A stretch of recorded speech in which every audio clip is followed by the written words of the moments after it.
নামগুলির দিকে তাকাই একবার আমাদের দিকে তাকান রে মাওলা। ভিখারির ন্যায় নাদারের ন্যায় দাঁড়াইলাম রে মাওলা।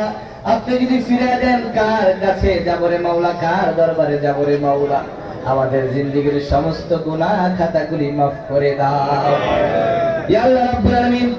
আজকের এই বিশাল বড় আয়োজন যে কারণে করা হলো রে মাওলা, ইয়া আল্লাহ তাআলা বাংলাদেশের তিনবারের সাবেক প্রধানমন্ত্রী বেগম খালেদা জিয়া অন্ধকার কবরে চলে গেছে রে আল্লাহ। জানি না তিনার কবরে কি হয়, ইয়া আল্লাহ তাআলা শত শত মানুষ তিনার দোয়ায় শামিল হয়েছে রে আল্লাহ। ইয়া আল্লাহ তিনার জানাজায় হাজার হাজার মানুষ হয়েছে, লক্ষ লক্ষ মানুষ হয়েছে, হাজার ইসলামপন্থী মানুষ, লক্ষ কোটি ইসলামপন্থী মানুষ তিনাকে ভালোবাসে।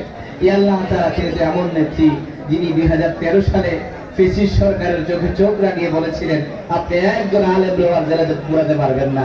ইয়া আল্লাহ একটা বিবৃতির জন্য আপনি তারা মাফ করে দেন। ইয়া আল্লাহ ইসলামপন্থী মানুষদেরকে যিনি সংসদে নিয়েছে এই জন্য তারা মাফ করে দেন। ইয়া আল্লাহ দিনে তেনার দান অনুদানের মাধ্যমে হাজারো মসজিদ মাদ্রাসা পরিচালিত হয়েছে। ইয়া আল্লাহ আপনি উসিলা তেনারা মাফ করে দেন। ইয়া আল্লাহ তাআলা, ইয়া আল্লাহ রাব্বুল আলামিন, আপনি তো বলেছেন আপনি বান্দারে মাফ করার উসিলা খুঁজেন। আল্লাহ একটা উসিলা খুঁজে আপনি আপনার এই বান্দারে মাফ করে দেন। ইয়া আল্লাহ রাব্বুল আলামিন, শহীদ প্রেসিডেন্ট জিয়াউর রহমান, ইয়া আল্লাহ তাআলা তিনি বাংলাদেশের সার্বভৌমত্ব থেকে রক্ষা করবার জন্য, আধিপত্যবাদকে বাংলাদেশ থেকে বিতাড়িত করবার জন্য তিনি শহীদ হয়েছেন, তিনি রক্ত দিয়ে জমিনকে ভিজিয়েছেন। ইয়া আল্লাহ তিনি রক্তকে তুমি কবুল আর মঞ্জুর করো। ইয়া আল্লাহ তিনি শহীদ হিসাবে কবুল করো। ইয়া আল্লাহ তাআলা তিনি আদর্শকে হাজারো নেতা কর্মীদের কলেজের মধ্যে তুমি ঢুকিয়ে দাও।